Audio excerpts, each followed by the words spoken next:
यो 11औं टुर्नामेन्ट हुन गइरहेको छ। यसको सफलताको शुभकामना। र म पनि आजभन्दा धेरै वर्ष अगाडि, लगभग 40 दशकमा 40 वर्ष अगाडि यस स्कुलमा नै अध्ययन गरेको र यसै क्रममा जारी खाँदा 30 वर्ष पुरा गरेर भर्खरभन्दा पनि अब 6, 7, 8 महिना भइसक्यो रिटायरमेन्ट भएको। तत्कालीन अवस्थामा पनि जागिर अवस्थामा पनि यहाँहरूसँग अप्रत्यक्ष रूपमा काहीँ न काहीँ जोडिएको थिएँ र जिम्मेवारी अलिकति फरक थियो भने अहिले म एउटा सामान्य नागरिक हिसाबले जोडिएर यहाँको क्लबका भाइहरूसँग भाइहरू बनाउनु, यसलाई कसरी सक्सेस गराउने, अझ सक्सेस बनाउने, विगतमा 10औं सम्ममा जसले योगदान दिनुभयो यसमा चाहिँ म स्पेसली हाम्रो शेखर भाइ लगायतका टिमहरूलाई विशेष सम्झन चाहन्छु, उहाँलाई धन्यवाद ज्ञापन गर्न चाहन्छु। साथै कहिलेकाहीँ देख्छ यो बसा क्लबले बसा मात्रै देखियो, सानो देखिन्छ, तर नारायण मुनि हेऱ्यो भने चाहिँ हामीले यो देशको अहिले जुन एउटा हामीले उपभोग गरिरहेको छौँ प्रजातन्त्रको, त्यसको एक किसिमको उहाँ पूर्व क्षेत्रको जननी भन्दा पनि हुन्छ। उहाँले यो झोरापाटा, यो चाहिँ बसा झोरालाई मात्रै बनाउनु भएको होइन।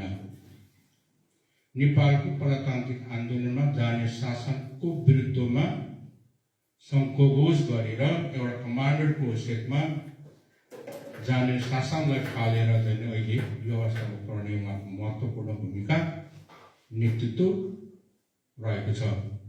र कतिपय चाहिँ हामी खालि चाहिँ त्यो प्रजातन्त्रको चाहिँ जडत्व मात्रै होइन रहेछ र स्पेसली हाम्रा पत्रकार मित्रहरूलाई बढी थाहा हुन्छ।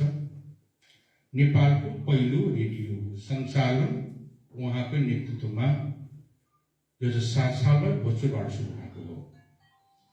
तसर्थ यो टुर्नामेन्टलाई, फुटबललाई हामीले बसाभित्र मात्रै समातेर राख्यौँ भने कतै हामी सङ्कुचित हुन्छौँ कि भन्ने पनि लाग्छ। तसर्थ अहिले त भनौँ अहिले चौधरी नगरपालिका भएको छ, यसलाई चाहिँ मुलुकभर नै बोलाउनुपर्छ कि भन्ने पनि लाग्छ। यसमा चाहिँ विशेष यो क्लब, बसा क्लबले जुन प्रयास गरिरहेको छ, यसमा त फेरि एउटा नारायण स्मृति प्रतिष्ठान पनि छ र हामीले चाहिँ उहाँहरूलाई त्यो स्मृति प्रतिष्ठानलाई पनि अभिभावकको रूपमा अगाडि सारेर अझै राम्रो गर्न सक्छौँ भन्ने चाहिँ मलाई लाग्छ। र यो कहिलेकाहीँ हेर्दाखेरि चाहिँ कसैले भन्छ जसले गेममा त्यति इन्ट्रेस्ट हुँदैन, जसले होइन त्यसलाई हुँदैन, त्यसले के हो त एउटा फुम्रो खेलिरहेको छ भन्छ, तर होइन है। मैले पनि हेरेँ यहाँ होइन, मैले 10औंमा कहाँ आएको भन्दाखेरि चाहिँ सिक्किमबाट पनि आएको रहेछ। खेल भनेको समय पास होइन है।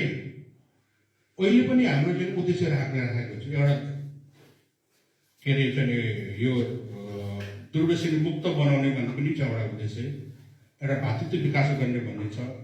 र चाहिँ चौरनी नगरपालिकाको फेरि बसाको मात्रै होइन फेरि यहाँ चौरनी नगरपालिकाको समग्र चाहिँ उदयपुर जिल्लाकै पहिचान अन्य ठाउँमा पनि पुर्याउने भन्ने पनि रहेको छ। त्यस कारण यो गेम खेलले एउटा लिडरसिप डेभलप गर्दो रहेछ। नेतृत्व थाहा हुँदैन कि खेल्दा खेल्दै हुँदो रहेछ। एक्लैले गरेर बोलाउन सक्दैन। त्यसले के गर्छ त सामिप्यताको भावना विकास गराउँछ। तपाईँ हामीलाई लाग्छ त्यसले गेममा खेलिरहेछ, त्यसले शरीर बनाइरहेछ, भोलि आर्मी पुलिसमा जान सजिलो हुन्छ भन्ने मात्रै होइन है, त्यसले अनुशासन पनि सिकाउँदो रहेछ।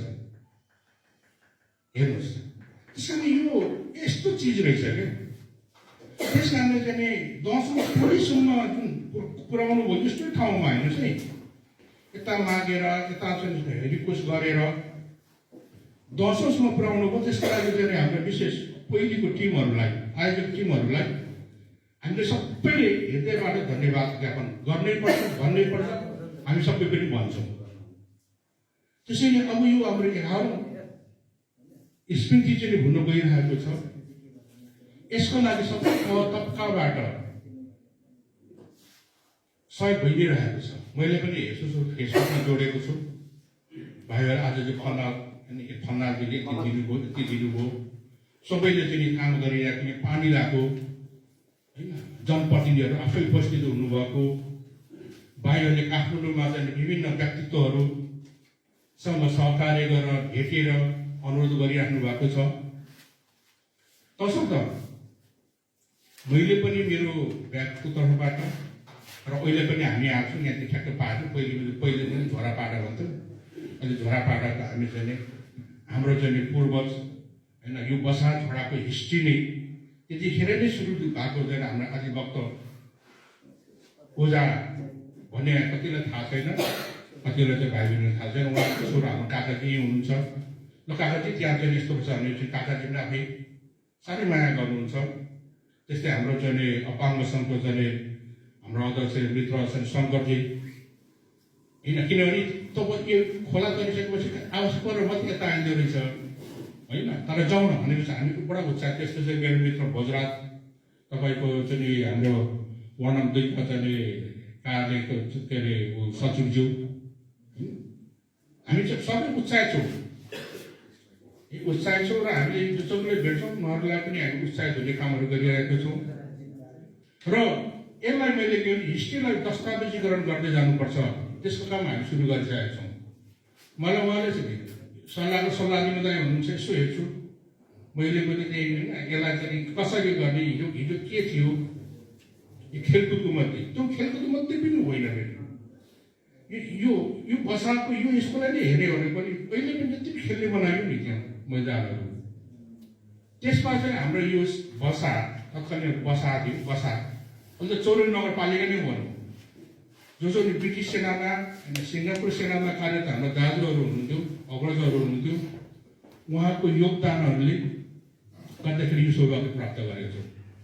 अनि यो जिल्ला पनि यति राम्रो यसरी भएको चाहिँ सायद कमै होला त्यस कारण चाहिँ यस बारेमा पनि अहिले हाम्रो चाहिँ मूल समितिलाई र मेरो तर्फबाट पनि उहाँहरूलाई चाहिँ हृदयदेखि नै नमन गर्दै सम्झना उहाँको योगदानलाई हामी बिर्सने छैनौँ भन्ने प्रतिबद्धता पनि जाहेर गर्न चाहन्छु।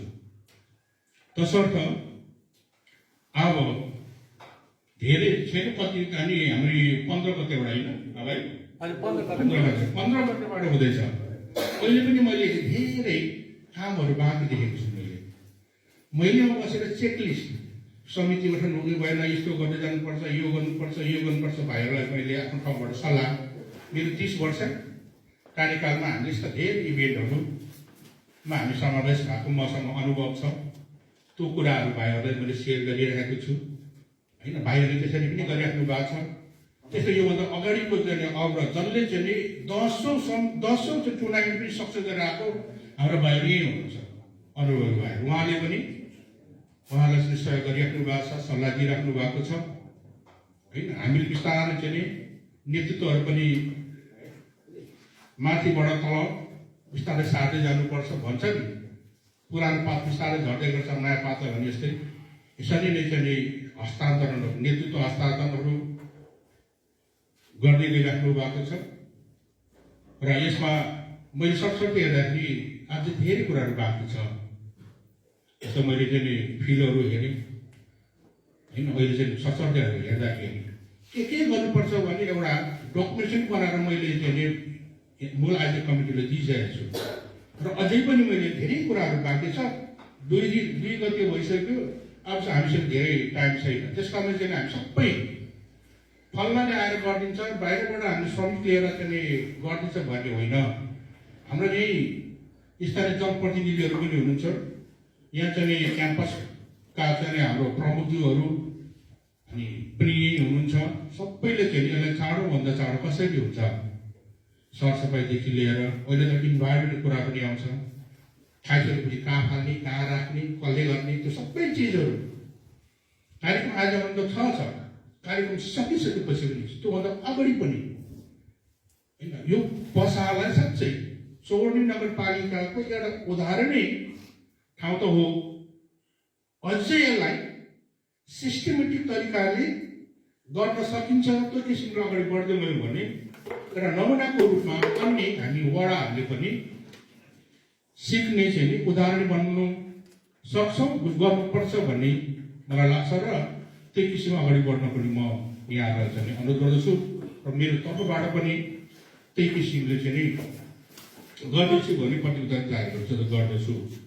र अर्को कुरा, जे कुराहरू पनि गर्दाखेरि आफू चाहिने आर्थिकै हो। अहिलेसम्म पनि हामीले विभिन्न मनकारी मनहरूले यहाँहरूको सबैको सहयोगले प्रयासले सफल हुँदै गएको छ र अझै सफल गर्नुपर्छ। अब 11 सुरु भइसकेको छ र मैले चाहिँ हिसाब किताब चाहिँ दुरुस्त हुनुपर्छ, ट्रान्सपेरेन्ट हुनुपर्छ भनेर मैले चाहिँ भाइहरूले भनिरहेको छु। के भने कहिलेकाहीँ सुनिन्छ कि मैले हिसाब किताब क्लियर हुनुपर्छ भनेर पहिले बोलिन्थ्यो, तर के भने त्यो मान्छेले हुन्छ नि यहाँ अहिले पनि तपाईँको चाहिँ नि अहिले त प्रविधि छ, तपाईँको चाहिँ नि यो कुराहरू चाहिँ भाइहरूले चाहिँ नि ट्रान्सपेरेन्ट किसिमले गर्नुहुनेछ।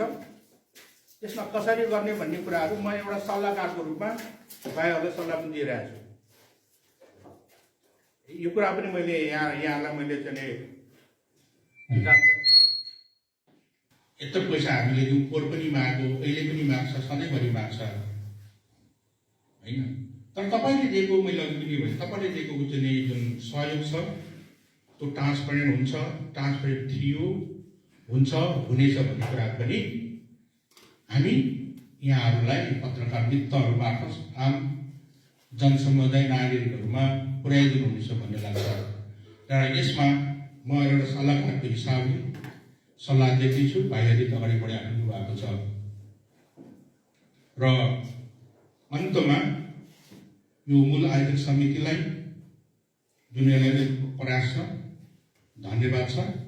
अझै जुन हाम्रो चेक लिस्टहरू छ त्यसलाई चाहिँ पनि आदर मानेर अनि देश विदेशमा छरिएर रहनुभएका हाम्रा मनकारी साथीभाइहरू, हाम्रा दिदीबहिनीहरू, हाम्रा नागरिकहरूलाई अझै पनि हामीलाई चाहिँ आर्थिक पहिलो छैन कि भन्ने चाहिँ लाग्छ मलाई। त्यसको लागि पनि अझै पनि सहयोग गर्नु हुनेछ। सहयोग गर्नु हुन समेत अनुरोध गर्दै आज यहाँहरूको चाहिँ जुन पत्रकार मित्रहरूले पनि यसलाई विशेष महत्त्वका साथ उठाइदिनु भएको छ, उठाइदिनु हुने नै छ भन्ने मेरो चाहिँ यो शब्दहरू अन्त्य गर्ने अनुमति चाहन्छु। धन्यवाद। जय नेपाल।